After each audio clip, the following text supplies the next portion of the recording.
Our Words is Adelaide Festival Centre's annual literary program, celebrating First Nations voices on the page, stage and screen. In November 2025, Our Words partnered with Writers SA's literary journal Splinter to present a panel discussion at the launch of their First Nations issue.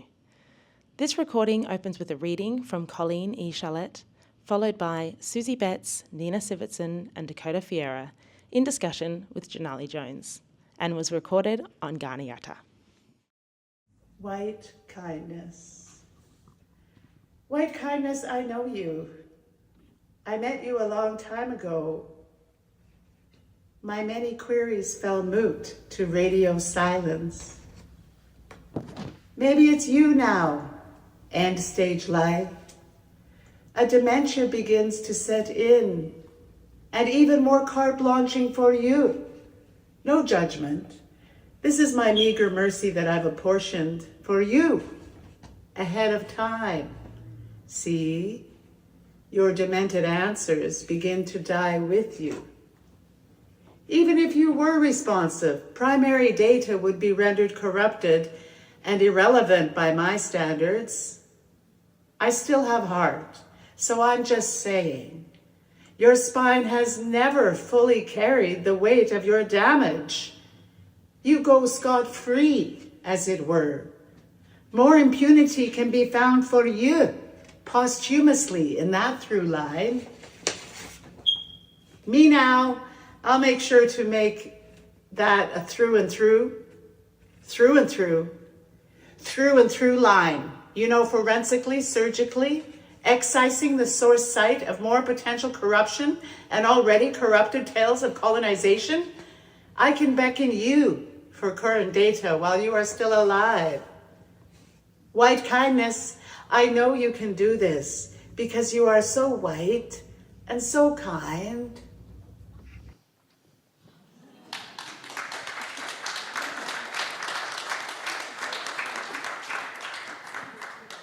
Yeah, I also wanted to say thanks to our Cree Auntie Colleen for recording that beautiful reading for us. She was so enthusiastic, she asked if she could send us through the recording because she couldn't join us tonight. So before we dive in, yes, I also did want to give a quick shout out to our cover designer, Cassandra Jones, who had quite a difficult task, I think, in continuing on the feel of Splinter from issues 1 and 2, which you may have noticed.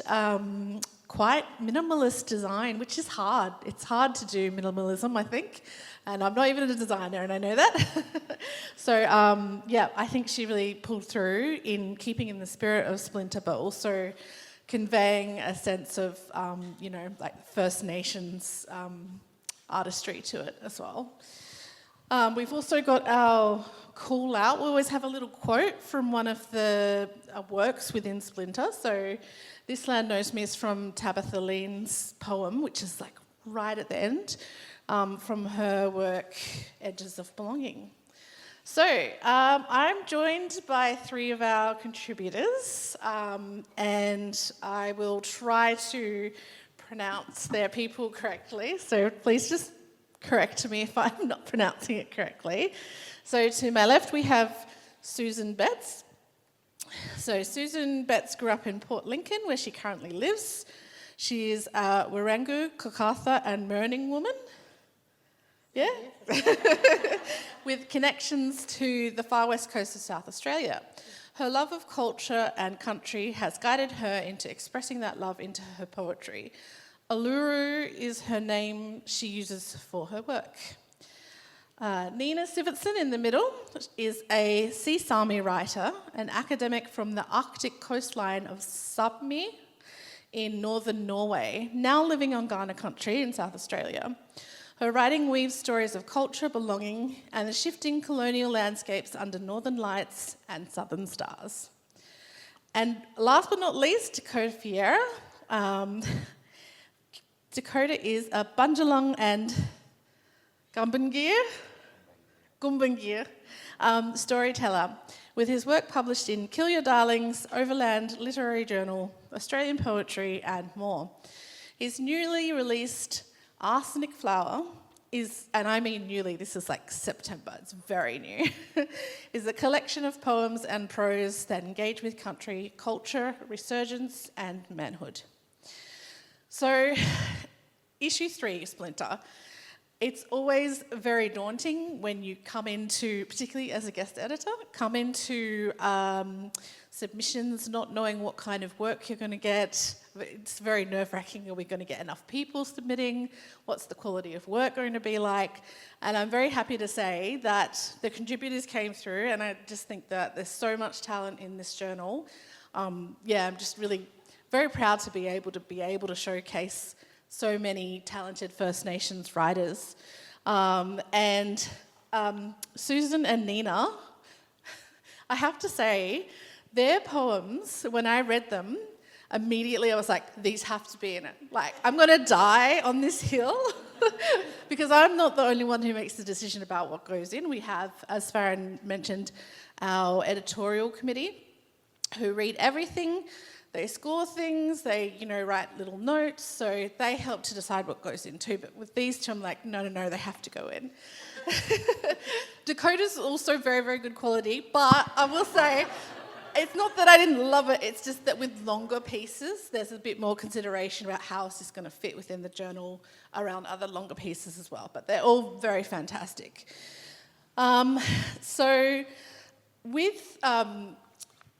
There's this wonderful thing that Farron started this little tradition back in issue 1 where she has a piece that it almost forms like an acknowledgement of country by itself, and it comes even before the contents of the journal. So I was sort of on the lookout for something that would fulfil that sort of, tradition. And when I read Susan's work, I was like, she submitted like 4 or 5, so it was definitely a suite. And one of them I was like, this would be perfect. I really hope that Susan will come in and let me cut up the poem and separate it in the journal and just really pull apart all the translations. And thankfully she was open to that. So, Susan, if you don't mind, would you like to read your poems? Just all of them, or? Oh, yeah. We can start. Okay. Yes. Thank you, everyone. It's good to be here tonight. This one is... Oh, gosh, I've got to put my glasses on, sorry.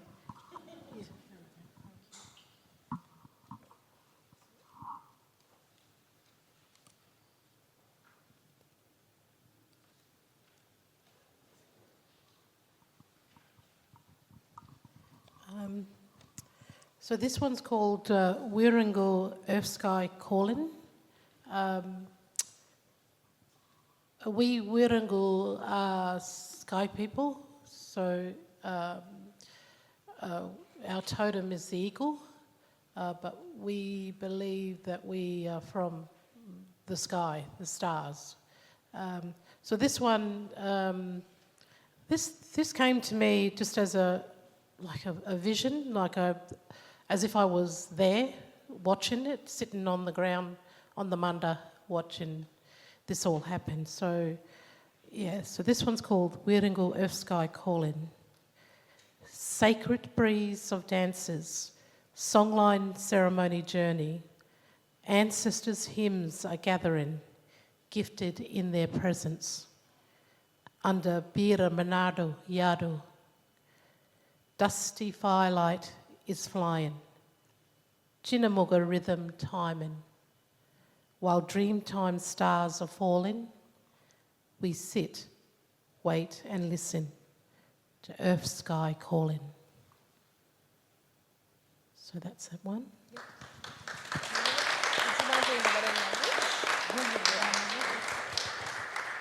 I'll just get Susan to do one more, which is really, really beautiful. And one of the things that really stood out about Susie's poems to me was that there's this very clear and vivid connection to country that you feel when you read her work. This real sort of sense of home that you get.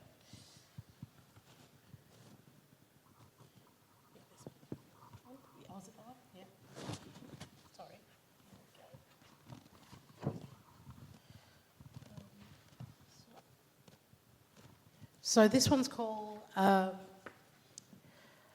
Nganyago Manda, which means my manda. I'm going to talk in Wirangal, so Nganyago Jugobiri Manda, Manda go Gulumbi nga Yaru Wangan, Wilchira. Wirango Jina Muga Manda nga Waragari gu manda yaru. Wanago birenyi manda yaru. Nganyago manda. Wirengo manda Streaky Bay. Walabago paper muga wia. Nganyago manda yugan nga. Nganyago manda nga yananyi. Nganyago manda jugaberi. And I'll just read that in English. So, I love you, my country. She oak on country speaks beautifully. Long, long time, Wirangal people's feet on country. Bushland country is beautiful. Sea coast is beautiful. This is my country. Wirangal country, Streaky Bay. White person's documentation means nothing. I stand tall on my country. I feel alive on my country. I love my country.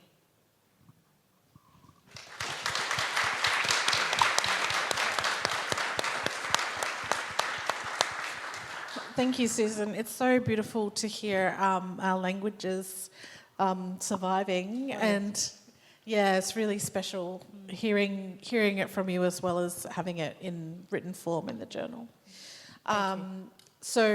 As most of you will know, like a lot of Indigenous people unfortunately don't know their traditional language, or we're in a process of revitalisation when aren't necessarily fluent. Can you tell us a bit about your relationship with language and like how you've come to learn and know it? I knew a little bit. It's been a bit of a journey for me. So I'd lived in Adelaide for over 25 years, and then I moved to Adelaide when I was young. Moved from Port Lincoln when I was a young woman, and then decided to move back just in 2010 because country was calling me, and I needed to get to know my culture a bit more. So I decided to come home. As growing up, we knew bits of the language, not very much, just bits and pieces of certain words. So I moved back in 2010 and basically was on a healing journey of connecting back to country, getting to know, walking with elders on country, learning about country, significant sites, and also learning language. And then in 2018, my mum and I did the language program on the far west coast, so a master apprentice program. So program actually came from North America. It was used with over there, so it came and it was first used on the far west coast. So I said to my mum, we need to do this because, we need to help revive this language and bring it back to life. So mum was my master and I was the apprentice, and I sat with her. It was a big learning journey for both of us. Well, it was a coming back from mum because as a child she wasn't allowed to speak her language. So, and during doing the program with her, it was at times hard for her to actually talk about language and to, share it. But we got there, And I was really proud of her, and I learnt a lot of my language through her and through the program. And then connecting that, I decided to move to country, so connecting that back to country. So while I was living on country, I was learning about language. I was connecting to those words to country and to where I was walking and where I was sitting, and, you know. So wherever I walked, I talked to country. I talked to the trees, you know, the sea, the earth, the animals. So that's how I learned about my language, so yeah. And so would you say that when you write about country, it's mostly inspired by that area around Port Lincoln area? So it's Streaky Bay. Oh, Streaky Bay, sorry. Streaky Bay, Elliston. And it was a journey too, because we just got our native title as well, recognition. So Mum was a big part of that. And doing that journey as well, so connecting, so... but it was really good to be able to go on country and speak, you know, speak to the wind, the sun, the stars, everything, you know, so, and speak in language, so. Yeah. Well, thank you for sharing that. Nina, would you like to read your work?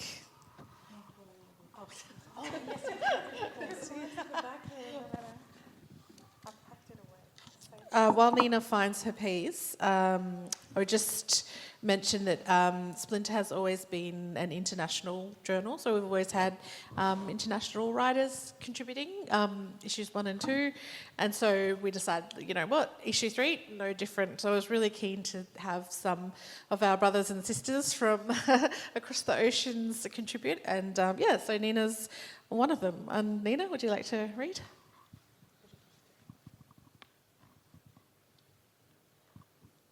The diacritic. A mark. Small, deliberate, curved like a memory, sharp as reclamation.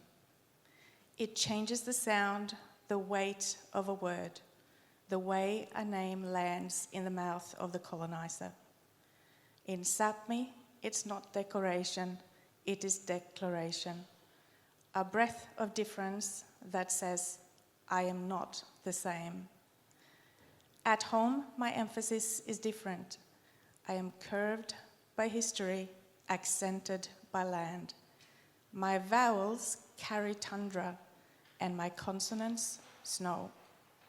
But here, in this other land, I am white, indigenous, but not black, visible, but not seen. I walk in sameness, a body mistaken for neutrality, but in words, the Sami in me is emphasized. In the diacritic, I'm not invisible, I'm not erased, I'm not the same. I am marked and spoken, I am home.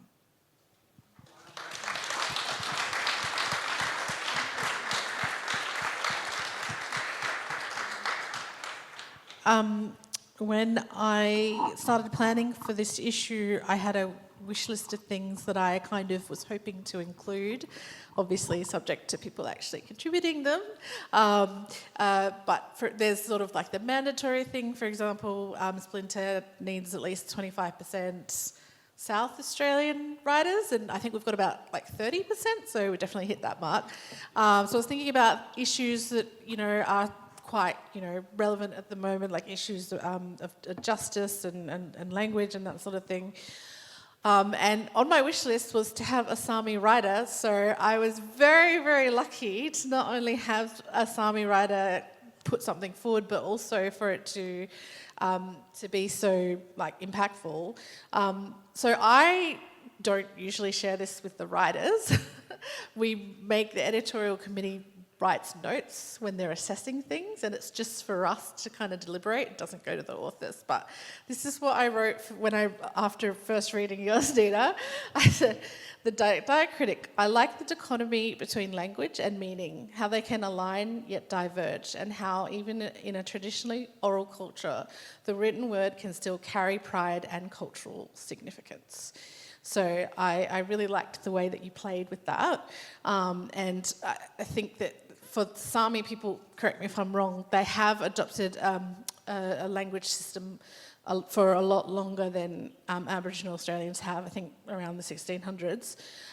But traditionally oral, like Australian Aboriginals. So can you tell us a little bit about, because I think that not a lot of Australians know who the Sami are, and yeah, so if you could just kind of like tell us a little about some of your cultural traditions and maybe speak to what you're wearing today, which looks wonderful, by the way. Thank you. Olukihtu.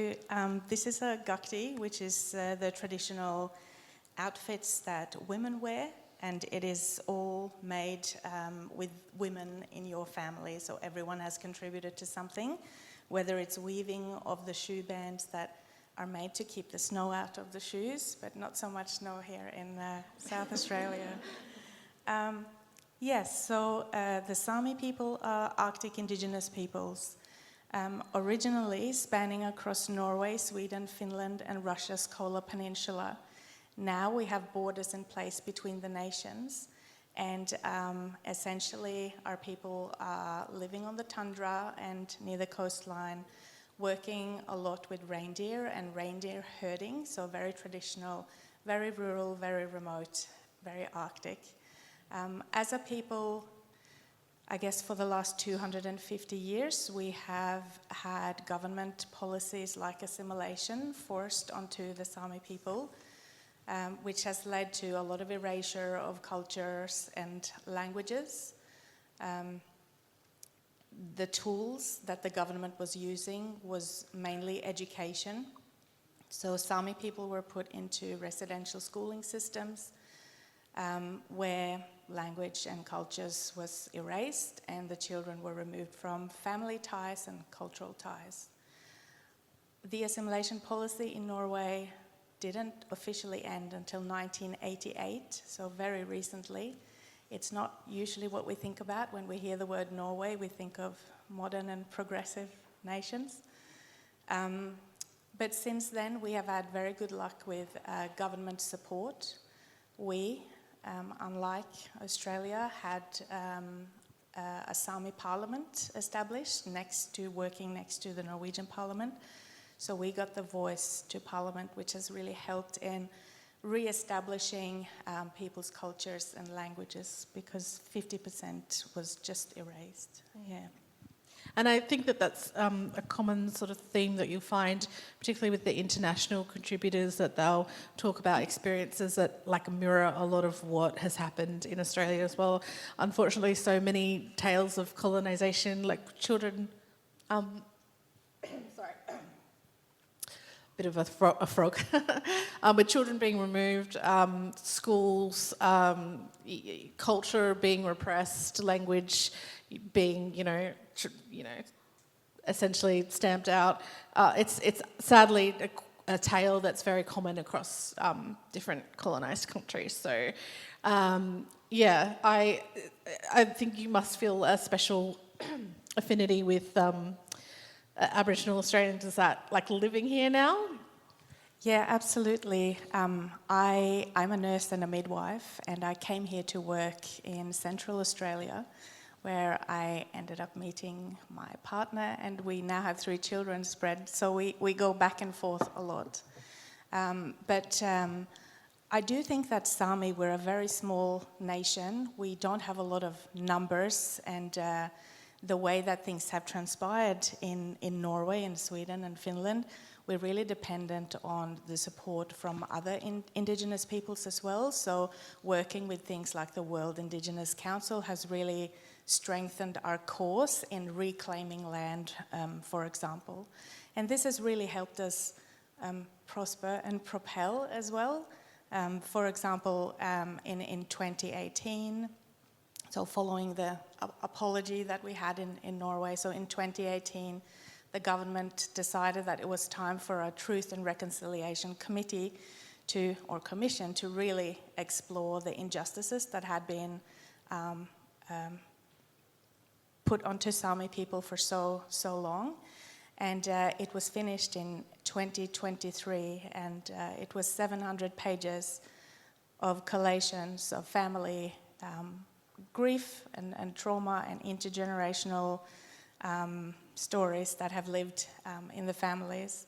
But those 700 pages were read cohesively across 35 hours, and it was all live streamed on television, and there were reading posts along all the country and in theatres and a lot in the arts, but also schools and governments and councils, and the transparency of all of that. And what's going to come next now is what we're really interested in finding out. But there's definitely commonalities, and being a visitor here on Kaurna lands and also Walpuri lands, I feel like the knowledge exchange has been amazing, and everything that I do here, I bring home to family and profession and everything to share the knowledges across from under the southern stars to the northern lights. Thank you, Nina. Dakota, are you ready to read? Do you need a moment? Actually, yeah, could I borrow that? Thanks, Susie. Thank you first for the welcome, Uncle Cliffy, and the opportunity to be here. I flew in this morning from West, and this is my first time on this country, so yeah. I'm a Bunjalung Gumbengra man from the Northern Rivers of New South Wales, but grew up on Yuin country on the far south coast, which Lulu Houdini speaks to a little bit in this collection, which I encourage you to explore. Bit of background, so I usually write poetry, but this is a bit more of a longer form prose memoir piece written around the day leading up to the referendum and my time spent in New York studying. And it speaks to being split between those two worlds, those two hemispheres, and the sort of emotions and the sort of mobilization that was happening for us in the New York diaspora, which there is such a thing. So yeah, I'll just read a little bit because it's quite a long one. How far you reckon, Jannali? Maybe just the first two entries. Yeah. Cool.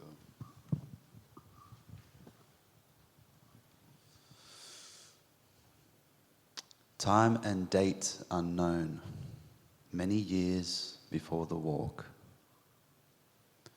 As kids, we are taught by our old ones that there are two worlds we are born into, two paths which we must walk. There will be moments when you will be torn, so we are told. And those moments you must listen to the old voices that guide you along the way. I wondered then, as I still wonder now, how is it possible to live in two worlds, or walk two paths at once? Why were we born only to be torn apart? 9:38, Saturday, 16th of September 2023, Australian Eastern Standard Time. 7:38 p.m, Friday, 15th September 2023, Eastern Daylight Time, the evening before the walk. My dorm room window faces a southern view of downtown Manhattan, which makes it an invitation to ruminate, or a stage for resurfacing some important questions that linger somewhere deep in my body and its memories. Other times I just sit and witness. Tonight I see the horizon, a smoke-like haze mixed with city lights, sunset, and corporate fluorescence. I see geometric silhouettes, helicopters, and other artificial orbs distantly pulsing. This all mixed with the questions, all the torment, the everyday minutiae of another million anonymous bodies in windows scattered across this island. All of us are brushed into one ordinary cosmopolitan glow. Impulsively, I do that indigenous thing and imagine the time before. I watch from my window as the city dissolves, Crackling fires hum below a flickering blanket of stars, heavy with story. By the East River, stoic towers of smoke are gently rising, reaching for the celestial waters above. I can hear owl song and moose calls, and the wind whispering to the trees the 12 laws of Lenape. Then all of a sudden the screech of rubber and passing sirens, and just like that, time and space are redesignated. Returning my window to its rightful place, another orb amongst the opaque palette of distorted cityscape, back to a blended spillage of everythingness. Amongst it all, our two bodies entangled over crumpled cardboard and glue sticks and the smell of permanent ink. We met on Tinder. Neither of us expected we'd be making protest signs by the second date. On the first date, we discussed things like Patricia Hill Collins and the management of compostable waste in New York. So this rapid transition felt kind of natural. Despite the fullness this night and our bodies held, the evening was emptied by an unsettling anticipation of what was to come tomorrow. One thing was for certain. The cardboard we chose would be red, black, and yellow. And it goes on to this event.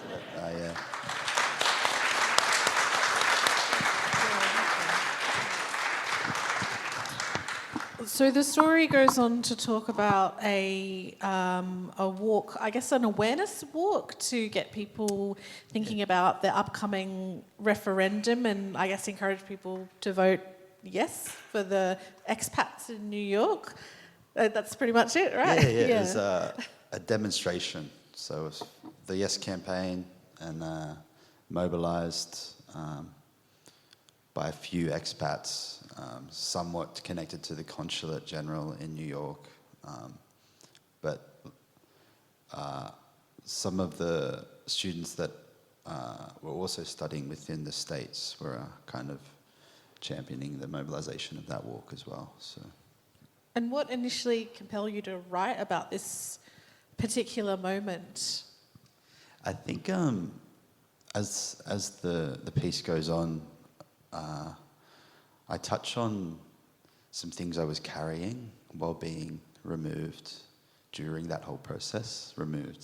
I was in another hemisphere, and I got to.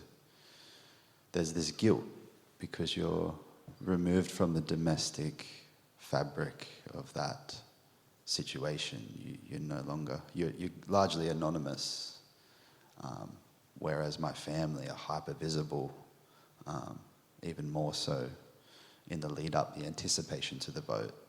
And so there was something about just processing that feeling, putting it somewhere, and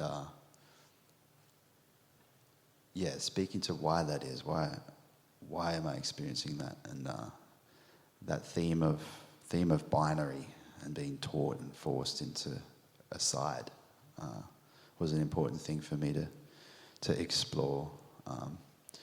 But the big reason I love this piece is it goes on to honour the mob of us that were in New York at that time. We were supported by the Roberta Sykes Scholarship, the Aurora Education Foundation to pursue higher education in the US post-grad. And it was really about community. It was about the people I had around me. We're walking that journey together. And it was a gift I got to remember. And there's this wonderful part of the writing with just onomatopoeia. How did you know about the spot? Did you was it rumoured? Did you just happen to come across it? Can you explain a little bit about that? Yeah. So I was being a bit dramatic during my demonstration. So I put duct tape over my mouth and said, vote yes to remove. And I had a pair of boomerangs that, I didn't have any clapsticks, but I just had my big sing-in boomerangs from down the coast. And just as you're marching along, you'll try to find a beat, you'll find a rhythm. And then we're on the middle of Brooklyn Bridge, and there's the archways, the typical archways. And all of a sudden I just hit a little rattle and then a big clap. And it was this reverb, this echo up in those archways. And I can feel the vibration of it now. And all of us, all the mob looked at each other like this. And then I swear Bronte, who's mentioned in there, just about cried on the spot. And just what it meant to be, how we find those points of, those umbilical cords back home when we're away from home. Both of you reflected on that. And that was, I feel like compelled to tell that story because all of us are living in spaces of diaspora. I grew up largely off country. And this was just a really dramatic example of that. And I try to capture that feeling. So yeah. Thank you. And I might sort of have a bit of an open question for all of you, which is something that I have thought about a lot over my career as a writer. As Indigenous writers, do you feel pressure at all to be political or educational in your writing? And I know that, Dakota, in yours, you kind of describe the sense of, as you say, like being either hyper seen or invisible. Like how do you think that those sort of pressures, do they influence your writing at all, or do you just kind of like, no, I'm just going to do what I want?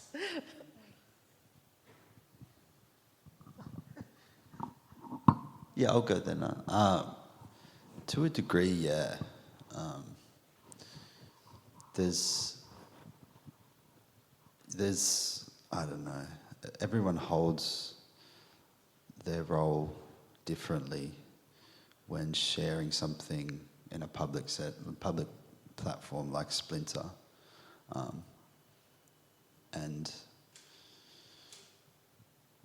I tried to although it was political, it was about joy and it was about sovereignty in a different way, that we occupy all these corners of the world and we're still locally responsible. That authenticity is null and void, it's blurry, if at all applicable. So I think that's a political act, but more implicitly. But I do, everything I write, I do deal with that pressure to be saying something political, but I feel like no matter what I do, it becomes that. Susan, what are your thoughts? Oh no pressure. I just write from the heart. So just my love of the country and to express it and to share it with everyone. So yeah, no pressure about it. It's a bit of an act of preservation then, rather than making exactly. a statement. Yeah, that's lovely. Nina?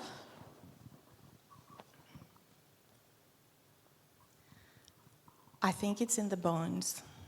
I just think writing is about locating yourself and making sense of things. At least that's what I do with my writing, trying to make sense of things.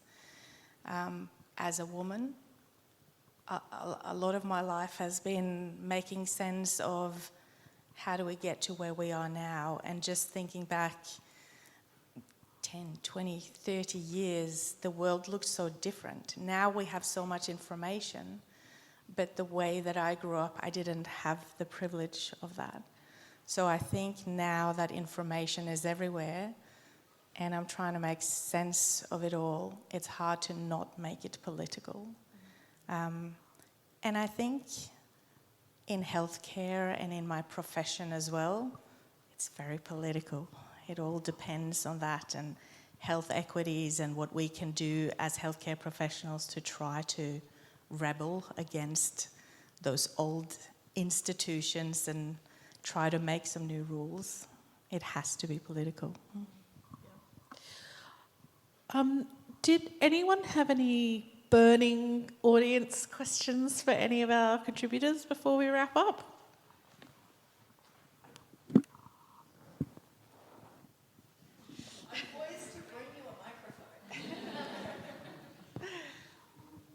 All right, well, if there are no questions, then please join me in thanking our wonderful contributors, both those on stage and also in the journal itself.